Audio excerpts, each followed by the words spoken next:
என்று அவர் சம்மன் போட்டு அழைப்பானை போட்டுதான் இழுத்து வரப்பட்டது. ஆக வந்தும் கூட மணிப்பூர் விவகாரத்தை பேசவில்லை. இப்படியெல்லாம் 40க்கு 40 நாம் வெற்றி பெற்றிருக்கிறோம். இந்த 40க்கு 40 மட்டுமல்ல, எதிர்காலத்தில் 200 தொகுதிக்கு, அதாவது இப்பொழுது நடைபெற்ற 234 சட்டம் 40 தொகுதிகளுக்கு உள்ளிட்ட 234 தொகுதி சட்டமன்ற தொகுதி இருக்கு. அதுல 221 தொகுதிகள் திராவிட முன்னேற்ற கழகம் கூட்டணி கைப்பற்றியிருக்கிறது. வருங்காலத்தில் 200க்கும் மேற்பட்ட தொகுதிகளை சட்டமன்ற தொகுதியில் நாங்கள் வெற்றி பெறுவோம், இன்னும் 2 ஆண்டுகள் கூட இல்லை என்று மிக தெளிவாக கட்டியம் கூறி வெளியிட்டிருக்கிறார் தளபதி நேற்று நடைபெற்ற கோவை மாநாட்டில். கண்டிப்பா கண்டிப்பாக சார், ரொம்ப அழகா தமிழரசன் சார் சொன்னார். அதாவது பொதுவா திமுகவினுடைய வழக்கமான ஒரு விழா, அதாவது திமுகவினுடைய பாரம்பரியம்னே சொல்லலாம், முப்பெரும் விழா அப்படின்றது எடுப்பது அப்படின்றது. ஆனால் நேற்றைக்கு கோவையில் நடந்த முப்பெரும் விழா என்பது தமிழ்நாட்டில் இந்தியா கூட்டணியினுடைய முப்பெரும் விழாவாக திமுக தலைவர் அதை முன்னெடுத்திருக்கிறார். பொதுவாக தனித்தனியாக நன்றி சொல்வது அப்படிங்கிறத நம்ம பார்த்துருக்கோம். ஆனால் இன்னைக்கு ஒரே மேடையில் கூட்டணி கட்சி தலைவர்கள் அனைவரையும் அமர வைத்து ஒரு நன்றி பாராட்டுகின்ற ஒரு விழாவை நடத்தி இருக்கிறார். எப்படி பார்க்குறீங்க அந்த விழா குறித்து உங்களுடைய பார்வை? விழா ஒரு மிகப்பெரிய மாநாட்டை போல நடைபெற்றது. அனைத்து தலைவர்களும் சிறப்பாக பேசினார்கள். உண்மையில் பொருத்தமான தலைப்பு தான் அது. அண்ணன் தமிழ்தாசன் அவர்கள் குறிப்பிட்டதை போல இந்த 3 தலைப்புகளும் முக்கியமான தலைப்பு தான். கலைஞருடைய நூற்றாண்டு, அதே போல் கூட்டணியினுடைய 100% வெற்றி ரொம்ப முக்கியமானது. கூட்டணிக்கு தலைமையேற்று இந்த கூட்டணியை இந்தியாவை திரும்பி பார்க்கிற அளவில் வெற்றி பெற செய்த கூட்டணியின் தலைவர் திமுக தலைவர் தளபதி மு க ஸ்டாலின் அவர்களுக்கு பாராட்டு விழா என்று. அது மிக பொருத்தமான தலைப்பு. குறிப்பாக இந்த எங்கள் தலைவர் டாக்டர் எழுச்சி தமிழன் தொல் திருமாவளவன் அவர்கள் மிக சிறப்பாக கருத்துக்களை முன் வச்சாங்க. அதில் முக்கியமான கருத்தை அவர் சொன்னது, தமிழ்நாட்டை போல 100% இந்தியா கூட்டணி வெற்றி வேற எந்த மாநிலத்திலும் பெறவில்லை. இப்போ கேரளாவில் கூட அந்த சுரேஷ் கோபி பிஜேபி ஒரு எம்பி வந்துட்டார். அப்போ எல்லா மாநிலத்திலையும் 1-2 கூட்டணிக்கோ பிஜேபி கூட்டணிக்கோ அல்லது பிஜேபிக்கோ எம்பிக்கள் வந்துடுறாங்க. பட் தமிழ்நாட்டை பொறுத்தளவுக்கு முழுவதுமாக பிஜேபி கூட்டணி மண்ணை கவ்வி வைக்கப்பட்டது. அது மட்டுமல்ல, அதிமுகவும் மண்ணை கவ்வியது. பிஜேபியோடு கள்ளக்கூட்டு வைத்திருக்கிற அதிமுகவும் மண்ணை கவ்வியது. இந்த 100% வெற்றி என்பது இந்தியாவில் ஒரு மிகப்பெரிய சாதனை. அந்த சாதனையை அந்த இந்தியா கூட்டணிக்கு தமிழகத்திலே தலைமையேற்ற தளபதி மாண்புமிகு முதலமைச்சர் மு க ஸ்டாலின் அவர்கள் வெற்றி பெற்று அந்த சாதனையை நிகழ்த்தி காட்டியிருக்கிறார்கள். அதற்கு ஏற்பாடு செய்யப்பட்ட அந்த நன்றி உரைப்பு கூட்டம், அந்த முப்பெரும் விழா மிகச் சிறப்பானது. மாநாடு தான் வருது, அவ்வளவு பெரிய ஒரு மாநாடாகவே அது நடைபெற்றது.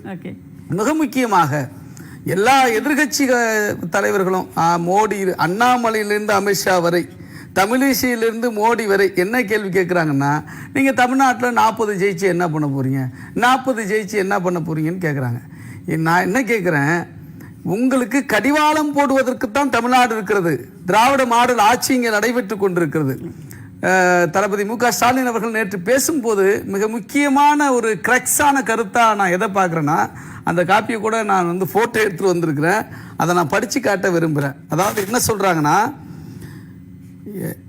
இந்தியாவின் அரசமைப்பு சட்டத்தை, சமூக நீதியை, மதசார்பின்மையை, நாட்டின் பன்முகத்தன்மையை, இந்திய பண்பாட்டு விழுமியங்களை காப்பாற்றுகின்ற மாதிரி நமது எம்பிக்களின் செயல்பாடுகள் இருக்கும்.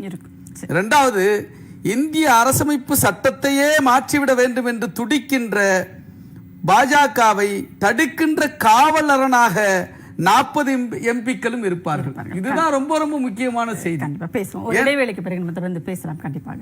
தற்போது ஒரு சிறிய இடைவேளை. தொடர்ந்து இணைந்திருங்கள் சிந்தனை களம் நிகழ்ச்சியோடு.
ரவாவா போரான டிஷ். அனில் ரவால செஞ்சா அது ஜோரான டிஷ். அனில் 100% ரோஸ்டட் ரவா, குழையாது ஒட்டாது. அனில் ரோஸ்டட் ரவா. தெறிக்க விடலாமா? ஆச்சி மிளகாய் தூள் சமையல்ல போட்டு காரம் நிறம் சுவைய தெறிக்க விடலாமா? ஆமா, ஆச்சி மிளகாய் தூள். நல்ல கலருக்கு காஷ்மீரி மிளகாய், நல்ல காரத்துக்கு குண்டூர் மிளகாயும் கலந்து விசேஷமாக தயாரிப்பதால் ஒவ்வொரு சமையலும் தெறிக்க விடும் காரம் நிறம் சுவையை தருகிறது. ஆச்சி மிளகாய் தூள். 10th படிக்கும் போது டாக்டர் ஆகணும்னு முடிவு பண்ணேன். அந்த கனவு லட்சியமா மாறிச்சு.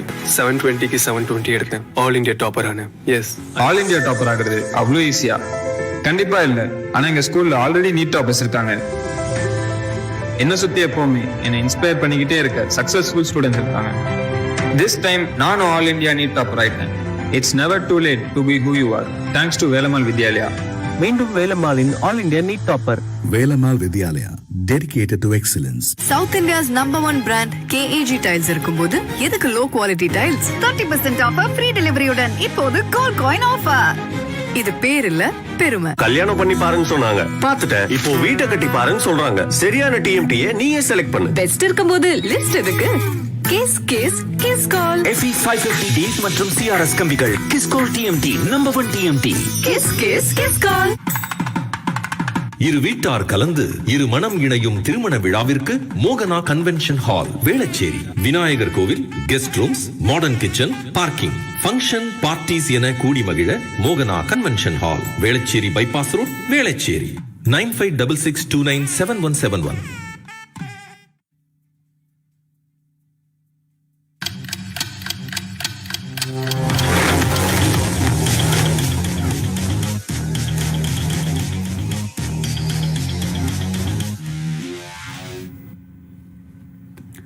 சிந்தனை களம் நிகழ்ச்சிக்கு மீண்டும் உங்களை வரவேற்கிறோம். நாம் தொடர்ந்து உரையாடலாம். நம்மோடு அரசியல் விமர்சகர் திரு பன்னீர் பெருமாள் அவர்களும் இணைந்திருக்கிறார். அவரையும் வரவேற்று நாம் நிகழ்ச்சியை தொடரலாம். வணக்கம் சார்.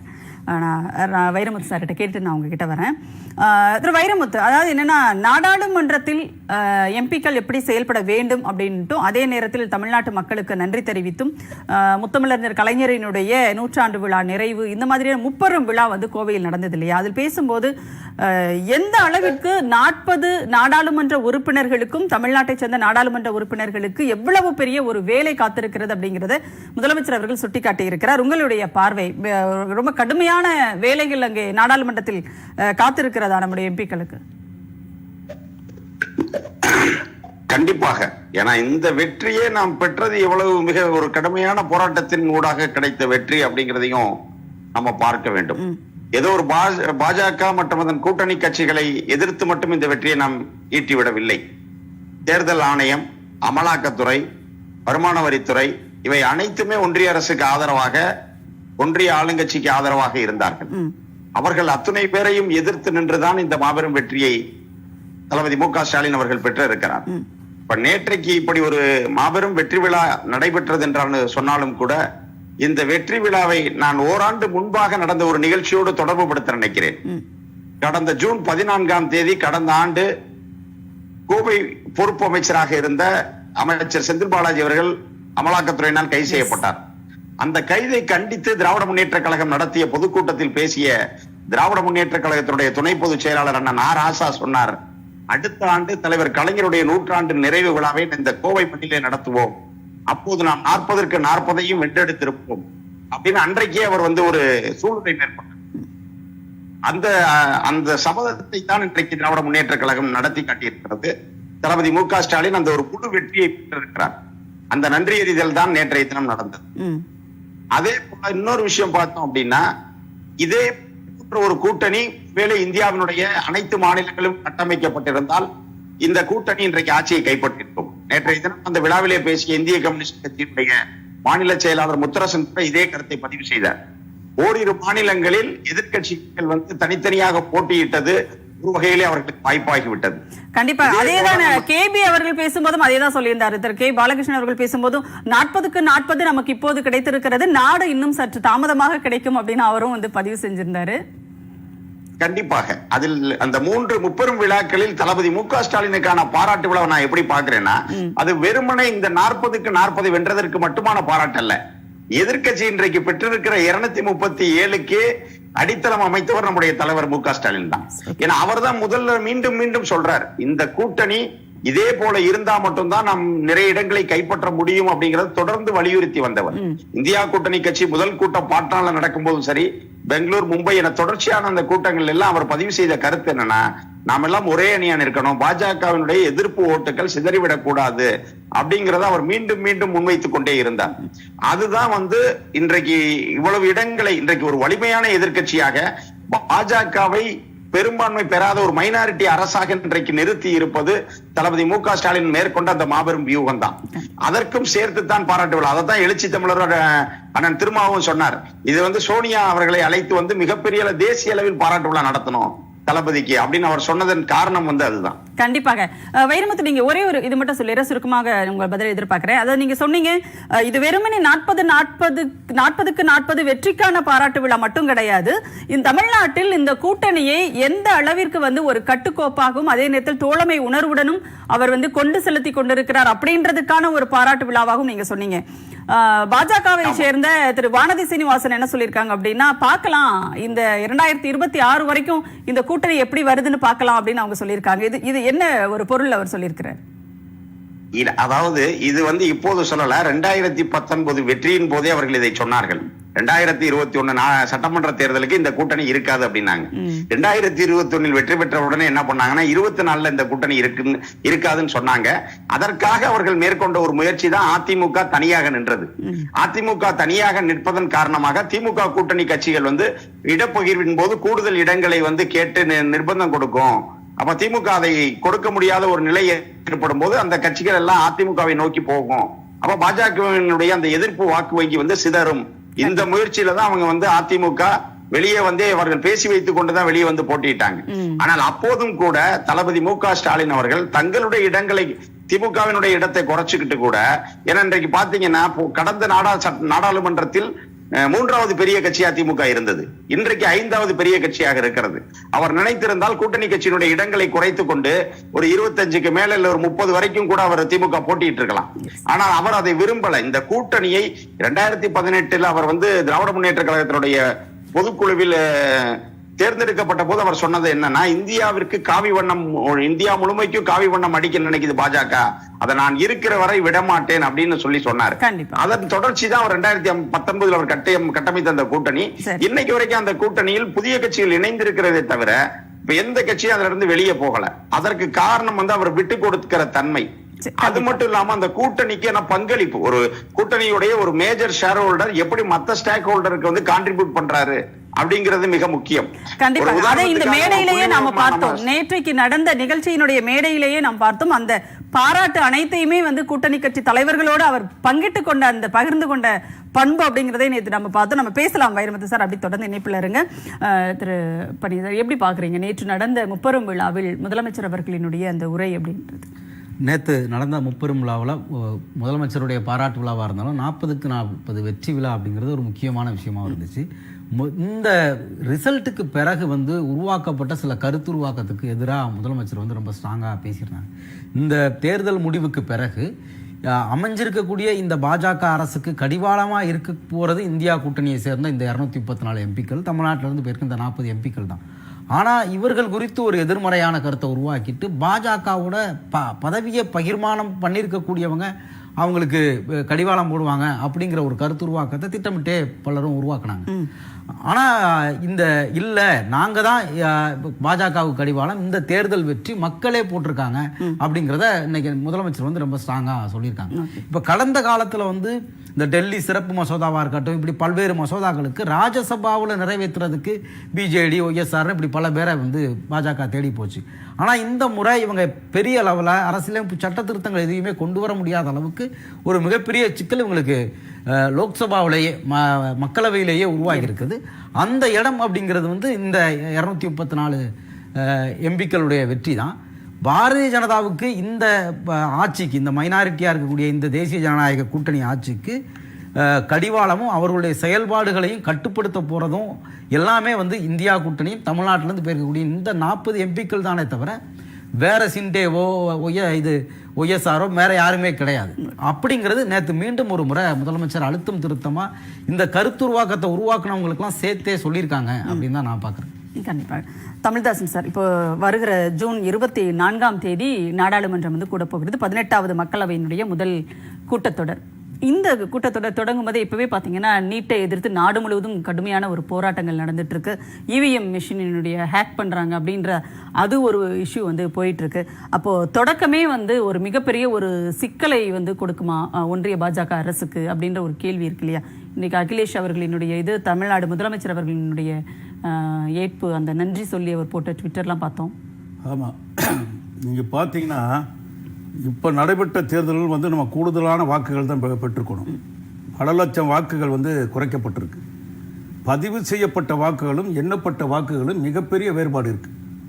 இது தமிழ்நாடு மட்டுமல்ல, இந்தியா முழுவதும் இது போன்ற வேறுபாடுகள் இருந்து நீதிமன்றத்துக்கு எடுத்து செல்வதற்காக ஏறத்தாழ 141 தொகுதிகள் இது போன்ற கணக்குகள் கண்டுபிடிக்கப்பட்டிருக்கின்றன. உச்ச நீதிமன்றத்தில் இது வழக்கு போடவும் தயாராக இருக்கிறார்கள். ஏற்கனவே அரசியல் நோக்கர்கள் வல்லுநர்கள் இது பற்றி எடுத்து கூறியிருக்கிறார்கள். பாரதிய ஜனதா கட்சியினுடைய தில்லுமுள்ளுகளை இது போல வந்து தவறான கொள்கைகளை அவர்கள் செய்கிறார்கள், வாக்குகளை திருடுகிறார்கள்.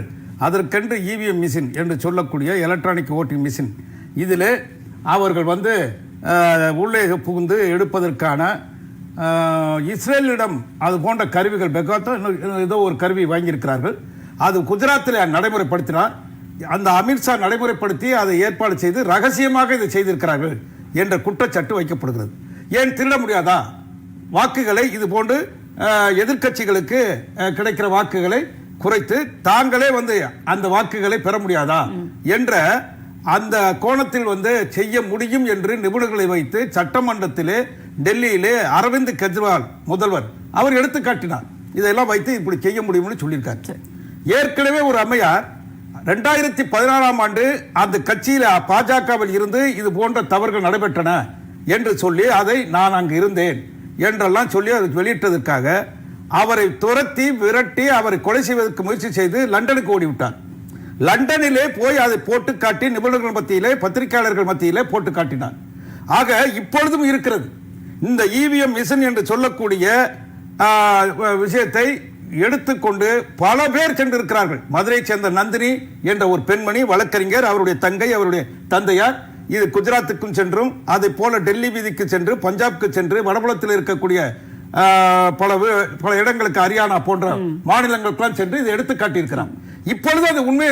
இது இப்பொழுது பெற்ற வாக்குகள் மிக லட்சக்கணக்கான வாக்குகளை குறைக்கப்பட்டிருக்கிறது. இது திமுக 40க்கு 40 வந்திருக்கிறது என்று நீங்க சொல்லலாம். அதை விட வாக்குகள் நாம் பெற்றிருக்கிறோம். அதை வந்து குறைத்து இவர்களுக்கு கிடைப்பதற்கான அந்த வழிமுறைகளை இவர் தமிழ்நாட்டில் பாஜகவுக்கு இவ்வளவு வாக்குகள் கிடைச்சிருக்குது அப்படிங்கிறதே அது ஒரு சந்தேகத்தை ஐயப்பாடு தானே. அப்படி இருந்தாலும் அவர்கள் வந்து எல்லா இடத்திலும் வந்து தோற்று போயிருக்கிறார்கள். தோற்று போர் மட்டுமல்ல, இப்ப அவருடைய அடியில இருந்தவர்கள் பாரிவேந்தர் டெபாசிட் இழந்திருக்கிறார். இந்திய ஜனநாயக கூட்டணி விஜயசீலன் என்ற தமிழ் மாநில கட்சியை சேர்ந்தவர் அவர் வந்து தூத்துக்குடியில் டெபாசிட் இழந்திருக்கிறார். சேலம் அண்ணாதுரை என்று சொல்லக்கூடிய பாமக சேலத்தில் நின்றவர் அவர் டெபாசிட் இழந்திருக்கிறார். திலகபாமா என்பவர் பாமக திண்டுக்கல்லில் டெபாசிட் இழந்திருக்கிறார். அதே போல மா.க. ஸ்டாலின் என்று சொல்லக்கூடிய பாமக மயிலாடுதுறையில் நின்று டெபாசிட் இழந்திருக்கிறார், வைப்பு தொகை இழந்திருக்கிறார். அதே போல தேவதாஸ் பாமக கள்ளக்குறிச்சி, ஜோதி வெங்கடாசலம் என்று சொல்லக்கூடிய பாமக காஞ்சி, முரளி சங்கர் பாமக விழுப்புரம், இவர்கள் எல்லாம் வைப்பு தொகை இழந்திருக்கிறார்கள். அது மட்டுமல்ல, சீமானுடைய கட்சி அவருடைய கட்சி அனைத்து இடங்களிலும் அவர் டெபாசிட் வைப்பு தொகுதியை இழந்திருக்கிறார் என்று சொன்னால் மற்ற அதாவது அதிமுக சில இடங்கள் அதுவும் இழந்திருக்கிறது. அதே போல பிஜேபி இதுவும் இழந்திருக்கிறது 11 இடங்களுக்கு மேலே என்று சொல்லி அது ஒரு பட்டியல் கொடுக்கப்பட்டிருக்கு. நான் கேட்கிறேன், இவ்வளவும் திருட்டுத்தனம் செய்து ஏற்கனவே இப்பொழுது நாம் பெற்றிருக்கிற வாக்குகளை 46% என்றால் 58, 54 இடம் பெற்றிருக்கோம். அவை அனைத்தும் இன்றைக்கு பாஜகவுக்கும் அவருடைய கூட்டணிக்கும் சென்றிருக்கிறது என்பது உறுதியாகும். இதைத்தான் இப்பொழுது அவர்கள் கேட்டு இருக்கிறார்கள். பாகிஸ்தான் கிடையாது, பக்கத்தில் இருக்கக்கூடிய பங்களாதேஷில் இல்லை, அது ஆப்கானிஸ்தானில் இல்ல, கண்டிப்பா சார். ஐரோப்பிய நாடுகளில் அமெரிக்கா நாடுகளே எடுத்து விட்டார்கள். EVM இஷ்யூ வந்து நாடாளுமன்றத்தில் எதிரொலிக்க போகிறது. அது எதிரொலிக்கும். நீட் நுழைவுத் தேர்வு என்பது மிகப்பெரிய மோசடி, அதுவும் இப்பொழுது எதிரொலிக்கும். இப்பொழுது பேசப்படுகிறேன். இப்பொழுது சாதாரண பதில் சொல்ல முடியாது. அவங்க பொறுப்புடையவர்களாக இருக்கிறார்கள் என்பதை நிர்மலா சீதாராமன் போன்றவர்கள், அமித்ஷா போன்றவர்கள், மோடியும் வந்து வாய் திறந்து ஆக வேண்டும். இல்லை என்றால் வாயால் வடை சொல்கிறோம் என்றால் அவர் நாடாளுமன்றத்துக்கு வர வேண்டிய அவசியம் இல்லை. கண்டிப்பா சார். பேசுவோம். ஒரு இடைவேளைக்கு பிறகு நம்ம திறந்து பேசலாம். நிகழ்ச்சியோடு இணைந்திருங்கள். தற்போது ஒரு சிறிய இடைவேளை.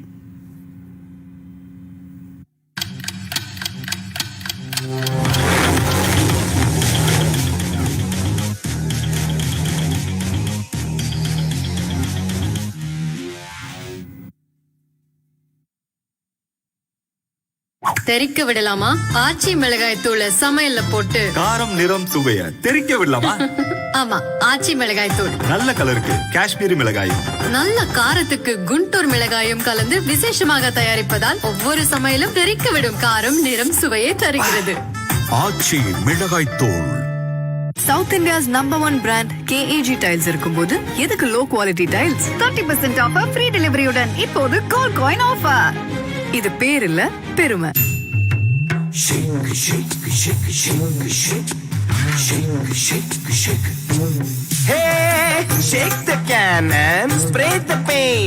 வண்ணங்கள் மாறட்டும், மின்னி மின்னங்கட்டும், யார் வேணாலும் ஸ்ப்ரே பண்ணலாம்.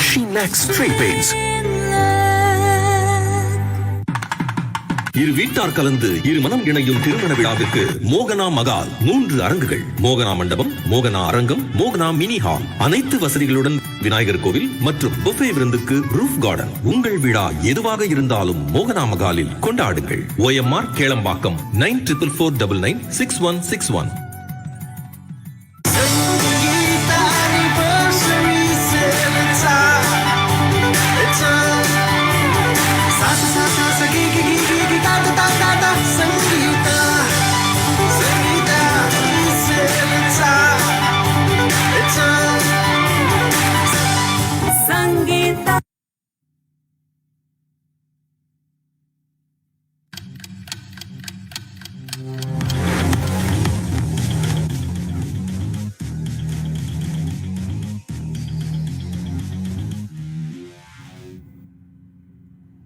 சதாநாயகம் நிகழ்ச்சிக்கு மீண்டும் உங்களை வரவேற்கிறோம். தொடர்ந்து நாம் உரையாடலாம்.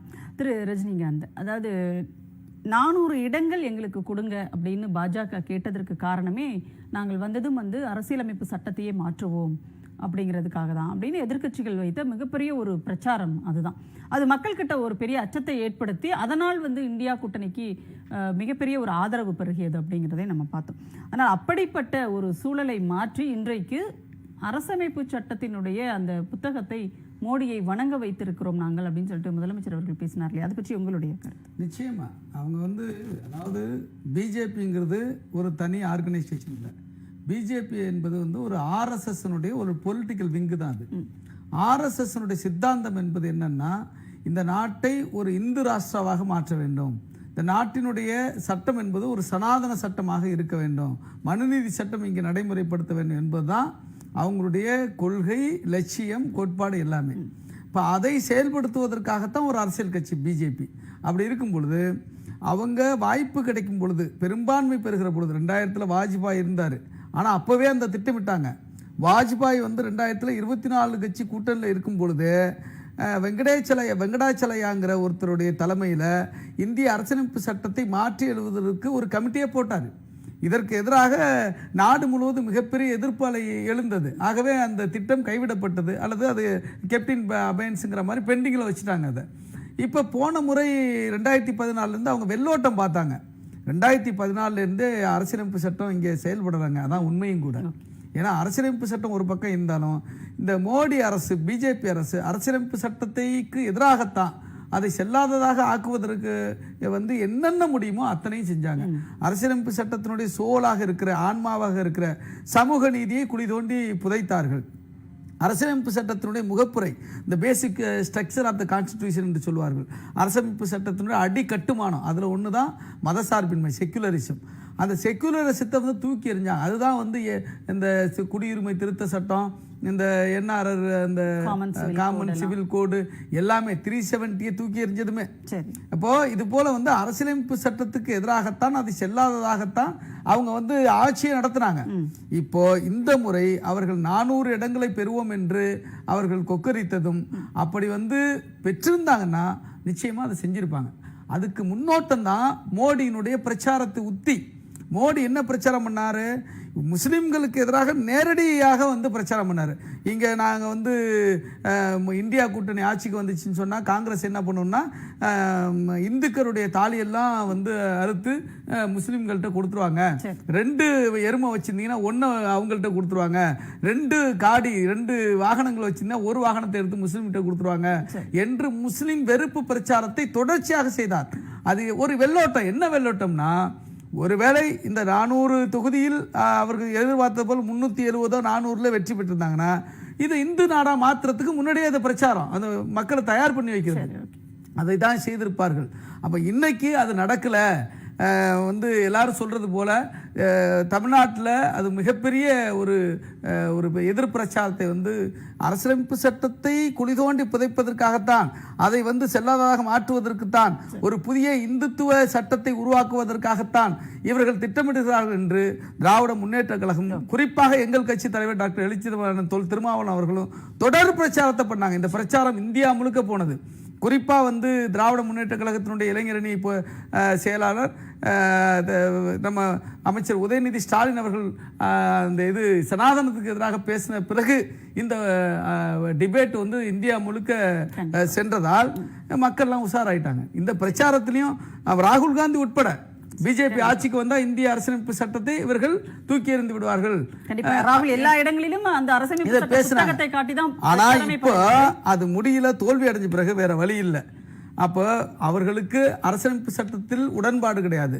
அவங்க ஒரு அரசியலமைப்பு சட்டத்தை உருவாக்கிட்டாங்க. வாரணாசியில் ஒரு சங்கராச்சாரியர் குழு வச்சு 700 பக்கத்தை உருவாக்கிட்டாங்க. ஆனால் வேற வழி இல்லாமல் கூட்டணி கட்சி நிதிஷ்குமார், நம்ம சந்திரபாபு நாயுடு, அதுபோல வந்து சிராக் பஸ்வான் போன்றவருடைய தயவால் ஆட்சி நடத்த வேண்டிய அவசியம் இருப்பதால் வேற வழி இல்லாமல் அவர் வந்து அரசியலமைப்பு சட்டத்தை எடுத்து கும்பிடுறாரு. அவர் உண்மையில் கும்பிடுவதல்ல, அது வந்து நடிப்பு, ஒரு மிகப்பெரிய நடிப்பு. மீண்டும் இதற்கு முயற்சி செய்வார்கள் என்பதை நாம் புரிஞ்சுக்கணும். கண்டிப்பாக. வைரமுத்து சார், இப்போ என்னன்னா ஒரே நாடு ஒரே தேர்தல் அப்படின்ற ஒரு விஷயம் இருக்கிறது. இப்போ நாடாளுமன்ற கூட்டத்தொடர் தொடங்கியதும் அடுத்தடுத்து அவர்கள் பெண்டிங்ல வச்சிருந்தது எல்லாத்தையும் நிறைவேற்றுவதற்கு பாஜக அரசு முயற்சி செய்யும் அப்படிங்கிறது ஒரு பக்கம் நடக்கதானே போகுது அங்க நாடாளுமன்றத்துல. இல்ல, கண்டிப்பாக.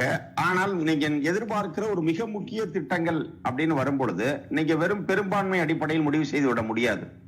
இப்ப இதெல்லாமே பாத்தீங்கன்னா ஒரு முக்கியமான ஒரு பாலிசி டிசிஷன். ஒரே நாடு ஒரே தேர்தல் அப்படின்னா நீங்க வந்து அரசியலமைப்பு சட்டத்தை வந்து அதற்கு தேவையான ஒரு திருத்தத்தையாவது குறைந்தபட்சம் மேற்கொள்ள வேண்டும். அப்ப அந்த அமெண்ட்மெண்ட்டை நீங்க இம்ப்ளிமெண்ட் பண்ணணும், அந்த அமெண்ட்மெண்ட்டை நீங்க பாஸ் பண்ணணும் அப்படின்னா குறைந்தபட்சம் உங்களுக்கு மக்களவையிலும் மாநிலங்களவையிலும் 3/2 பங்கு பெரும்பான்மை வேண்டும். அப்போ அந்த இடம் நம்ம தலைவர் சொன்னாரே இது கடிவாளம் போடுவோம் அப்படின்றது வந்து அந்த மாதிரி கடிவாளம் தான். வெறும் ஒரு பினான்ஸ் பில்லு, ஒரு மணி பில்லை நீங்க பாஸ் பண்ணணும் அப்படின்னா, இல்ல வெறும் ஒரு சாதாரண ஒரு பட்ஜெட்டை பாஸ் பண்றோம், ஒரு சாதாரண ஒரு திட்டத்தை பாஸ் பண்றதுக்கு வந்து குறைந்தபட்சம் அந்த உங்கள்ட்ட கையில இருக்க இந்த மெஜாரிட்டி போதும்.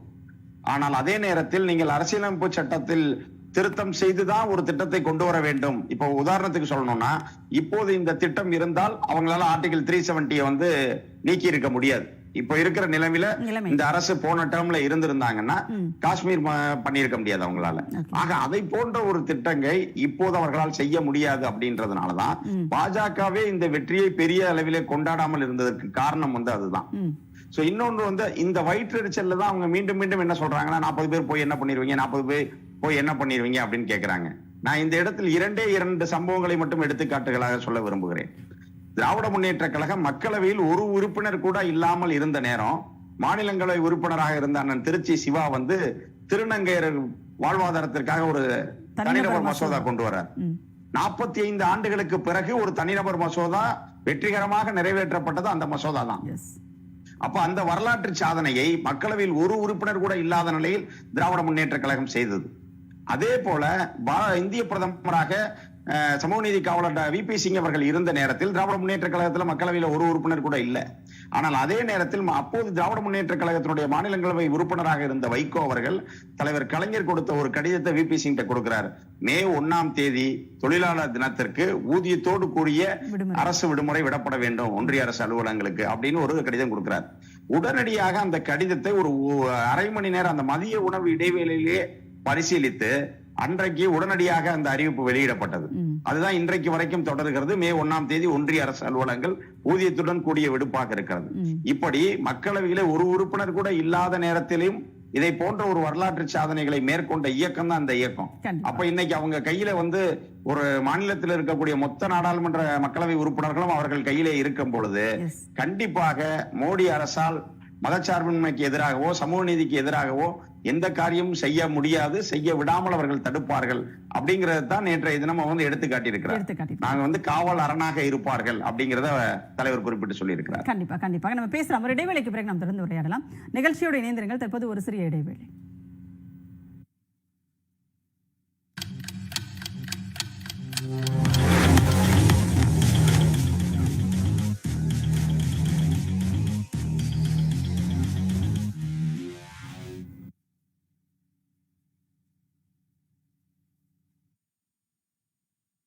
உப்மாவா போரான டிஷ். அனில் ரவால செஞ்சா அது ஜோரான டிஷ். அனில் 100% ரோஸ்டட் ரவா, குழையாது, ஒட்டாது.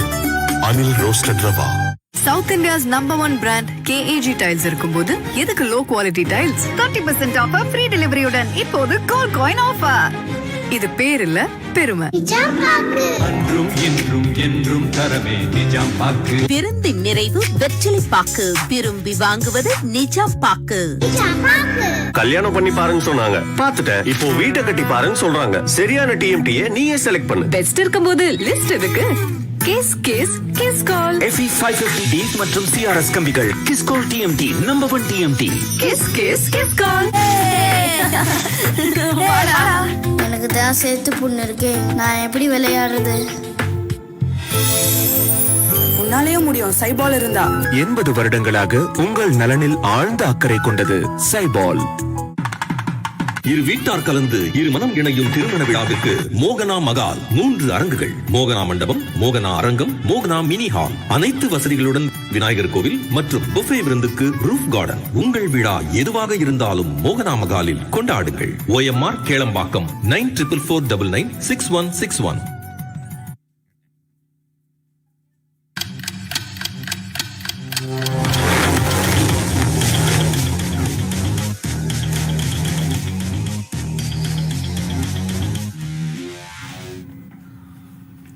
சிந்தனைக்களம் நிகழ்ச்சி தொடர்கிறது. நாம் தொடர்ந்து உரையாடலாம். திரு பன்னீர் பெருமாள், அதாவது வைரமுத்து சார் சொல்கிற மாதிரி அவர் சொன்னார், நேற்று முதலமைச்சர் அவர்கள் பேசும்போது ஒரு தடுப்பு அரணாக 40 MPக்களும் செயல்படுவார்கள், ஜனநாயகத்தை காப்பதற்கான ஒரு அரணாக அவர்கள் இருப்பார்கள் அப்படின்றதும், பாசிசத்தை நோக்கி அந்த அரசு செல்லாமல் தடுப்பார்கள் அப்படிங்கிறதும் அவர் சொன்ன ஒரு விஷயம். பொதுவாகவே இப்படி ஒரு வெற்றி கிடைக்கும்போது எப்படி சொல்ல இருப்பாங்க அப்படின்னா, நாங்கள் இவ்வளோ மெஜாரிட்டியாக நாங்கள் இருக்கோம், வலுவான ஒரு எதிர்க்கட்சியாக நாங்கள் இருக்கோம், இன்றைக்கி நீங்கள் மைனாரிட்டி அரசாக நீங்கள் இருக்கிறீங்க, நீங்கள் எப்படி செயல்படுறீங்கன்னு நாங்கள் பார்க்குறோம் அப்படின்ற ஒரு துணையில் தான் எல்லாருமே பேசுவாங்க. இது இயல்பாக அப்படி தான் வரும். ஆனால் நேற்றைக்கு முதலமைச்சர் அவர்களினுடைய பேச்சு அப்படின்றது ஒன்றிய அரசையும் மதித்து அதே நேரத்தில் எதிர்க்கட்சியாக நாங்கள் எப்படி செயல்படுவோம் அப்படிங்கிறதையும் சொல்கிற அந்த விதம் இருக்கு இல்லையா, அதை நீங்கள் எப்படி பார்க்குறீங்க? இல்லை, இது ரொம்ப முக்கியமானது. எப்படி இந்தியா கூட்டணி உருவாகிறதுக்கு முன்னாடி இருந்தே இந்த கூட்டணியில் தமிழ்நாட்டில் எந்த சலசலப்பும் வராத அளவுக்கு அதை கொண்டு போகிறதுல ஒரு அக்கறை காட்டினாங்களோ, அதே மாதிரி தேர்தல் பிரச்சாரத்துக்கு பிறகு வெற்றிக்கு பிறகுமான காலகட்டத்திலையும் அதே மாதிரியே நடந்துக்கிறாங்க. இப்போ எதிர்க்கட்சியை பாஜகவை பொறுத்த வரைக்கும் எதிர்க்கட்சி சார்பாக 40 MPக்கள் வந்ததையே அவங்க ஏற்றுக்கலை. ஜனநாயகத்தில் ஆளுங்கட்சியும் இருக்கும், எதிர்க்கட்சியும் இருக்கும். எதிர்க்கட்சிக்கு சார்பாக வந்தவங்க என்ன பண்ண போறீங்கன்னு கேட்குறாங்க. அப்போ அந்த மாதிரி அடிப்படை ஜனநாயகத்தின் மீதே நம்பிக்கை இல்லாத, பண்பில்லாத ஒரு ஆளுங்கட்சி இருக்குது. அவங்ககிட்ட கூட நீங்கள் ஆளுங்கட்சியாக இருக்கிறீங்க, ஆனால் நீங்கள் இதுக்கு முன்னாடி இருந்த மாதிரி இல்லை, இந்த முறை நாங்கள் வலுவாக இருக்கிறோம் அப்படிங்கிறத ஒரு பண்பாட்டோட பேசக்கூடிய இடத்துல இருந்தும் தான் முதலமைச்சர் பேசுகிறாங்க. இதில் முக்கியமானது இப்போ நீங்கள் முன்னாடியே சொன்ன மாதிரி அவங்க ஒரே நாடு ஒரே தேர்தல்லாம் இந்த முறை முயற்சியே பண்ண முடியாது அப்படிங்கிற இடத்துல தான் இருக்குது. இப்போ பல இடங்களில் தமிழ்நாடு இந்தியாவுக்கே வழிகாட்டுது. நீட் தேர்வு தமிழ்நாடு ஆரம்பிச்சது. இன்னைக்கு வந்து மகாராஷ்டிரா, உத்தரப்பிரதேசம் அகிலேஷ் சொல்றாரு, கேரளா ரொம்ப தீவிரமாக நீட் தேர்வு குறித்து பேசுது. இப்போ இவிஎம் குறித்தான உரையாடல்களும் அதே மாதிரி வந்து இந்தியா முழுக்க வந்திருக்கு. இந்த அரசாங்கத்துக்கே அடிப்படையில் இந்த மாதிரி பல நெருக்கடிகள் இருக்குது. இப்போ இவிஎம் குறித்தான சிக்கல்களில் அவங்க மகாராஷ்டிராவில் ஒரு இடத்துல அதிகம் பதிவு செய்யப்பட்டதை விட அதிகமான ஓட்டு எண்ணப்படுது. ஆனால் 48 ஓட்டு வித்தியாசத்தில் பாஜக கூட்டணியிலிருந்து ஷிண்டே கட்சியில் ஒரு எம்பி வின் பண்ணியிருக்காரு. இந்த இவிஎம் பிரச்சனை இருக்கிறதாக கண்டறியப்படக்கூடிய தொகுதிகள் எல்லாத்திலுமே 1400 இந்த மாதிரி குறைந்த அளவிலான மார்ஜினில் 950 ஓட்டை ஒரு மிஷினில் எண்ணவே இல்லை ஒரு தொகுதியில். அங்கே அவங்க 1600 ஓட்டில் வெற்றி பெறாங்க. இப்படியான பல சிக்கல்களை வந்து இந்த அரசே எதிர்கொள்ள வேண்டிய இடத்துல இருக்குது. இப்படியான இடத்துல ஒரு பொறுப்பான எதிர்க்கட்சியாக நாங்கள் செயல்படுவோம். இப்போ இதுக்கு முன்னாடி தமிழ்நாட்டிலேருந்து போன எம்பிக்கள் பியூட்டிஃபுல் காஷ்மீர்னு பாட்டு பாடினதை தான் தமிழ்நாடு பார்த்துருக்கு. ஆனால் அவங்களெல்லாம் நீங்கள் என்ன பண்ணீங்க அப்படிங்கிறத கேள்வி கேட்காதவங்க கடந்த நாடாளுமன்றத்தில் கூட ஒரு பொறுப்பான எதிர்க்கட்சியாக தான் தமிழ்நாட்டிலேருந்து போன எம்பிக்களும் சரி நடந்துக்கிட்டாங்க. அப்படி இருக்கக்கூடிய நேரத்தில் இவங்க இந்த மாதிரியான கேள்வியை கேட்கக்கூடிய இதை ஆளுங்கட்சியை நோக்கி கூட நாங்கள் ஒரு பொறுப்பான எதிர்க்கட்சியாக இருப்போம் அப்படிங்கிறத முதலமைச்சர் சொல்லியிருக்காங்க. அப்படிங்கிறத நம்ம பார்க்க முடியுது.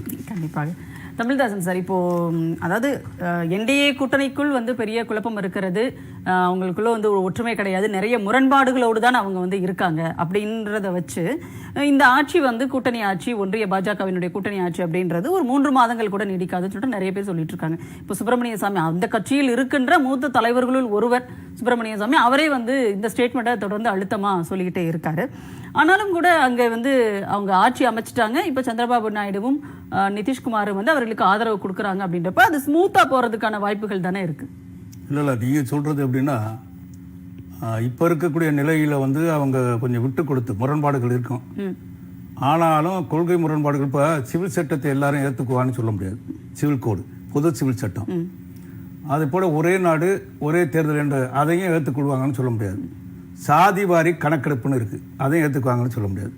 அடுத்து குடியுரிமை சட்டம் ஏற்கனவே நிறைவேற்றப்பட்டாலும் அதில் மேலும் வந்து அதை நடைமுறைப்படுத்துவதற்கு சில சட்டமன்றங்கள் எதிர்ப்பு தெரிவிச்சிருக்கு, அதையும் ஏற்றுக்குவாங்களான்னு சொல்ல முடியாது. இப்படி பல்வேறு கொள்கை முரண்பாடுகள் அமைந்த கூட்டணி தான். ஒன்றுக்கொண்டு விட்டு கொடுத்து சேரலாமே, குறைந்தபட்ச திட்டம் வச்சுக்கலாமே அப்படின்னு அவர் நினைக்கலாம். ஆனாலும் இந்த அளவுக்கு இது செல்லுமா என்பது இப்போ சுப்பிரமணிய சாமியே சொல்கிறார். இது 3 மாதமா 4 மாதமா 5 மாதமா என்று சொல்ல முடியாது என்று சொல்லப்படுகிறது. ஏற்கனவே பார்த்தீர்கள் என்றால் இது போல திட்டங்களை வைத்து தான் தெலுங்கு தேச கட்சியுடன் உடன்பாடு கண்டார்கள். அப்படி உடன்பாடு கண்ட சந்திரபாபு நாயுடு 2019ஆம் ஆண்டு ஒன்றாக இருந்துதான் அவர்கள் உடன்பாடு கண்டு அவர்கள் கூட்டணி அமைத்து ஆட்சி அமைத்தார்கள். அவர் கேட்ட கேள்வி, எனக்கு ஸ்பெஷல் ஸ்டேட்டஸ் என்று சொல்லக்கூடிய, நாங்கள் வந்து ஆந்திராவை பிரித்து தெலுங்கானா என்று ஒரு பகுதி, இன்னொரு பக்கம் ஆந்திராவும் இருக்குது, இதை வந்து வளர்ச்சிக்கு கொண்டு போக வேண்டும் என்றால் எங்களுக்கு நிதி கொடுங்க அதிகம்னு சொன்னாங்க. மோடி ஏற்றுக்கிட்டதா சொன்னார். ஆனால் கடைசி வரை அந்த 5 ஆண்டுகள் அவர் செய்ய முன் வரல. அதை போல அமராவதி என்ற தலைநகரை உருவாக்குவதற்கு நான் ஏற்பாடு செஞ்சிருக்கேன், அதுக்கு கட்டுமானத்துக்கு நிதி கொடுங்கன்னு கேட்டார். அந்த வளர்ச்சி நிதியும் கொடுக்கல. இதனால வந்து அவர் கடைசி பகுதியில், அதாவது 2019 தேர்தலில் நிற்கும் போது அவர் வந்து 3 மாதம் 4 மாதத்துக்கு முன்னாலே அவர் அதிலிருந்து பிரிந்து விட்டார். தன்னுடைய அமைச்சர்களையும் பதவி விலக செய்து ஒன்றியத்திலிருந்து விலக்கி கொண்டார்.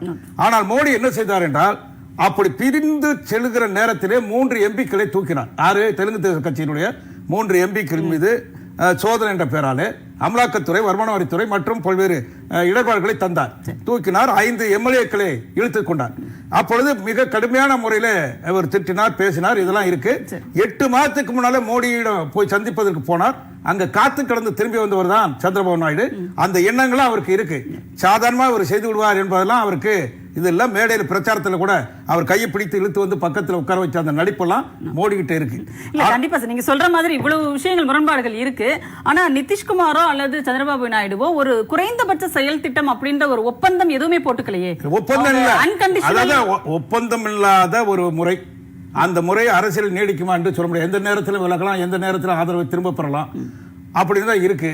இது வந்து இந்த கூட்டணி என்பது தவளைக்கும் பாம்புக்கும் இருக்கிறது என்று சொல்வார்களே, அதே போல இது தரையில் இருக்கிறது, அது தண்ணீர்ல இருக்கிறது என்றெல்லாம் ஒரு கருத்து இருக்குல்ல, அதை போல இவங்க இருக்கிறாங்க.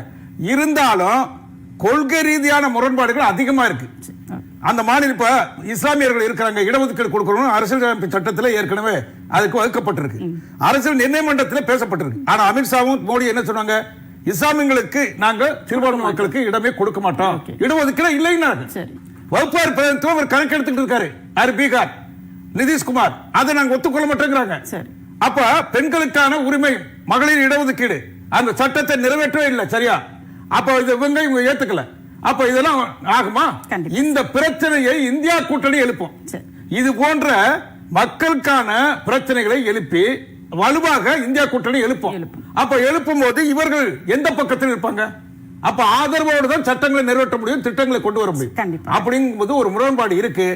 உறுதியாக மோடி அவர்கள் இந்த விஷயத்தில் இது போன்ற விவரங்களில் அவர் வர முடியாது. அது அந்த அழுத்தமான செய்தி வைத்துதான் நாங்கள் பாருங்கள் வெயிட் அண்ட் சி என்று மிக தெளிவாகவே சொல்லியிருக்கிறார். கோவையினுடைய பாராட்டு விழா, அந்த விழாவிலே 30 விழாவிலே தளபதி அவர்கள் சுட்டிக்காட்டியிருக்கிறார். கண்டிப்பாக சார். வைரமுத்து சார், இப்போ சார் சொன்ன மாதிரி இப்போ அதாவது காமன் சிவில் கோட் அப்படிங்கிறதையும் சரி அல்லது சாதிவாரி கணக்கெடுப்பு அப்படின்ற ஒரு விவாதம் நாடாளுமன்றத்திற்குள் வரும்போது அதை கொண்டு வரணும்னு சொல்லிட்டு எதிர்க்கட்சிகள் அதை கொண்டு வந்தால் அதை வந்து நிதிஷ்குமார் போன்றவர்கள் ஆதரிக்கக்கூடிய ஒரு சூழல் அங்க வருமா? அதை எதிர்க்கட்சிகள் கொண்டு வருவதை என்டிஏ கூட்டணியை ஆதரிக்கக்கூடிய ஒரு நிலை அங்க வருமா? கண்டிப்பா. ஏன்னா இப்போ பிரச்சனையின் அடிப்படையில் அவர்களுக்குள் சிக்கல்கள் வரும். அப்ப அந்த பிரச்சனை குறிப்பாக எதிர்க்கட்சிகள் வலியுறுத்தும் பொழுது அவர்கள் கண்டிப்பாக தங்களுக்கான குரல் என்னவோ அதைத்தான் கொடுப்பாங்க. இப்போ உதாரணத்திற்கு தேசிய அளவில் ஜாதிவாரி கணக்கெடுப்பை நடத்தணும்னு நிதிஷ்குமார் சொல்றார். அவர் பீகாரில் வெற்றிகரமா நடத்தி முடித்திருக்கிறார். ஆனால் ஜாதிவாரி கணக்கெடுப்பு அவசியமற்றதுங்கிறது பாஜகவினுடைய கொள்கை. அப்போ இங்க வந்து எதிர்க்கட்சிகள், இந்தியா கூட்டணி கட்சிகள் ஜாதிவாரி கணக்கெடுப்பு வேணும்னு ஒரு பிரச்சனையை நாடாளுமன்றத்தில் கிளப்பும் பொழுது அந்த அணியிலே இருந்தாலும் அதை ஆதரித்தாக வேண்டிய கட்டாயம் வந்து ஐக்கிய ஜனதா தளத்திற்கு வரும். அப்ப போய் அங்க போய் அவங்க வேண்டான்னு சொல்ல மாட்டாங்க. அதே போல ஒரே நாடு ஒரே தேர்தலுக்கு இந்த முறைக்கு எதிராகத்தான் தெலுங்கு தேசம் கருத்துரு அனுப்பி இருக்கிறது ஏற்கனவே. அப்போ ஒரே நாடு ஒரே தேர்தல் பிரச்சனை எதிர்க்கட்சிகள் எழுப்பும் பொழுது அப்ப அங்கே வந்து அதற்கு எதிர்ப்பை தெரிவிக்க வேண்டிய கட்டாயம் தெலுங்கு தேசத்திற்கு இருக்கிறது. அப்போ இந்த ஆளும் கூட்டணியில் நாம் அங்கம் வைக்கிறோம் என்பதற்காக ஒரே நாடு ஒரே தேர்தலை வந்து அங்கே சந்திரபாபு நாயுடு ஏற்றுக்கொள்ள மாட்டார். ஆக இப்படி பிரச்சனையின் அடிப்படையிலான மோதல்கள் வந்து உடனே வராது. அதாவது நீங்க சொன்னீங்க ஒரு குறைந்தபட்ச செயல் திட்டம் கூட இல்லாம இப்ப நிபந்தனையற்ற ஆதரவு தான் தந்திருக்காங்க அப்படின்னு. அப்போ இப்போது அப்படி இருப்பது போல் தோன்றினாலும் கூட அடுத்தடுத்து பிரச்சனை வரும். அதை நம்ம பொதுவாக சொல்லுவாங்களே, அந்த ஹனிமூன் பீரியட் அப்படிங்கிறது வந்து குறைந்த ஒரு குறிப்பிட்ட காலம் இருக்கதான் செய்யும். எல்லோருக்கும் அந்த ஈர்ப்புகள் இருக்கும். ஆனால் அதை முடிந்த பிறகுதான் அந்த விவாதங்கள் வர ஆரம்பிக்கும், ரெண்டு பேருக்குள்ள முரண்பாடுகள் வர தோன்றும். அதே போல் இப்ப இந்த கூட்டணி கட்சிகளுக்குள்ள இப்படி பிரச்சனையின் அடிப்படையிலான மோதல் ஒரு சிறிது காலத்திலே வருவதற்கான வாய்ப்பு இருக்கிறது. இன்னும் அவ்வளவு தூரம் போக வேண்டாம். இப்ப ஜூன் 24ஆம் தேதி நாடாளுமன்றம் கூடணும். அப்ப சபாநாயகர் தேர்தலையே சபாநாயகர் பதவி எங்களுக்கு கண்டிப்பாக வேண்டும் என்று தெலுங்கு தேசம் முரண்டு பிடித்துக் கொண்டிருக்கிறது. ஆனால் பாஜக தர மறுக்கிறது. அதற்கு பதிலாக இவரை கன்வின்ஸ் பண்றதுக்கு என்ன பண்றாங்கன்னா, பாஜகவில இப்போ எம்பியா இருக்க புரந்தேஸ்வரியவே மக்களவைத் தலைவர் ஆக்கலான்னு முடிவு பண்றாங்க. ஏன்னா அவரது குடும்பத்தை சேர்ந்தவர் சந்திரபாபு நாயுடு ஏற்றுக்கொள்வார் அப்படின்னு.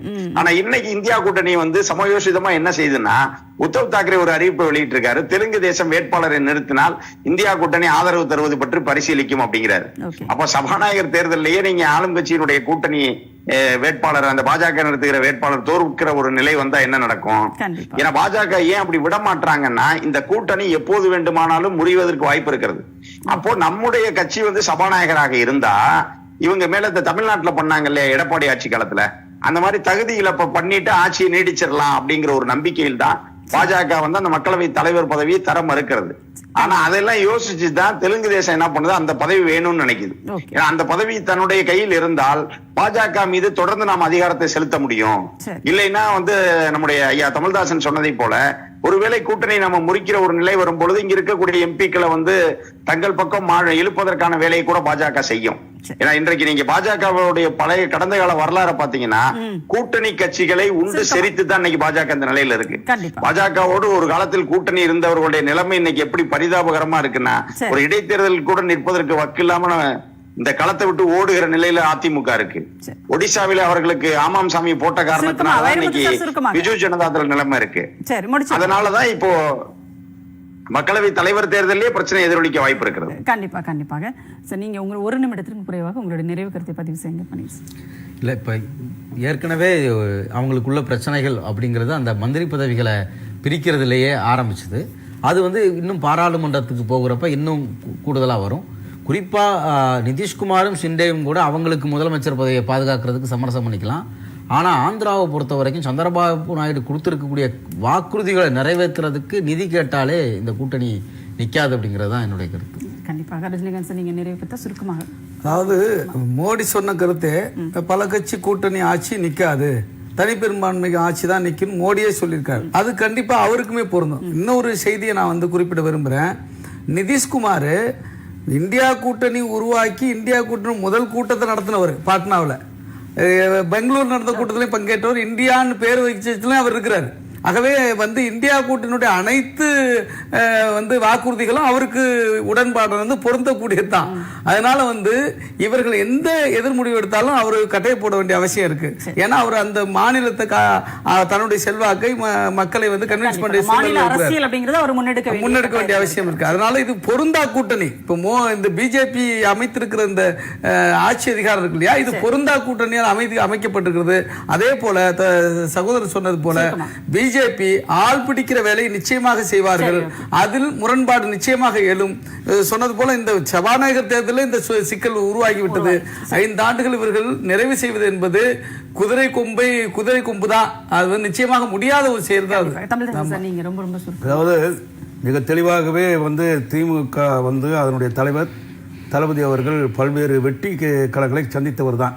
அவர் தான் அதைத்தான் வந்து கோவை மாநாட்டிலே அவர் பங்கேற்று இந்தியா கூட்டணிக்கு எப்படி எதிர்காலத்தில் அமையும் என்று அவர் சொல்லியிருக்கிறார். அவருக்கு அனுபவம் இருக்கிறது. தலைவர் கலைஞர் எடுத்த முடிவைத்தான் அவர் பின்பற்றுகிறார். அவர் வந்து பார்த்தீங்கன்னா அவர் தலைவர் பொறுப்பு 2018 ஆகஸ்ட் 8 நாள் இருந்து பார்த்தீர்கள் என்று சொன்னால் 39 வந்து பாராளுமன்ற இதில் சந்தித்து வெற்றி பெற்றார். அதுக்கப்புறம் ஊரக உள்ளாட்சி, நகர்ப்புற உள்ளாட்சி, சட்டமன்ற உறுப்பினர்கள் தேர்தல், அதை போல பார்த்தீர்கள் என்றால் நகர்ப்புற உள்ளாட்சி, ஈரோடு இடைத்தேர்தல் கிழக்கு தொகுதி, இப்படிலாம் வந்து வெற்றி பெற்ற அனுபவம் இருக்கிறது. இதனை கொண்டு போய் இந்த விக்கிரவாண்டி இடைத்தேர்தலும் சந்திக்க இருக்கிறார். எதிர்காலம்னா 1 ஆண்டு 1.5 ஆண்டு தான் இருக்கு அந்த தேர்தலுக்கு. உறுதியாக நாடாளுமன்றத்திலே மோடி அவர்கள் நகர முடியாது. அந்த அதாவது அவர் நினைத்த நேரத்தில் சர்வாதிகார பாதைக்கு நகர முடியாது. ஜனநாயகத்தில் இருந்து தப்பி ஓட நினைத்தால் அல்லது அரசியலமைப்பு சட்டத்தை வீழ்த்த நினைத்தால் திமுக என்றைக்கும் தன்னுடைய பார்வையை அது செலுத்தி இருக்கும். அவரை விட்டு கண்டிப்பாக விடாது என்பதுதான் அவர் நேற்று நடந்து கொண்ட அந்த பேச்சுகளே மிக தெளிவாக தெரிகிறது. நன்றி நன்றி நன்றி. அனைவரும் உங்களுடைய கருத்துக்களை எங்களோடு பகிர்ந்து கொண்டமைக்கு மிக்க நன்றி. சிந்தனை களம் நிகழ்ச்சி இத்துடன் நிறைவடைகிறது. மீண்டும் ஒரு நிகழ்ச்சியில் சந்திப்போம். அதுவரை நன்றி, வணக்கம்.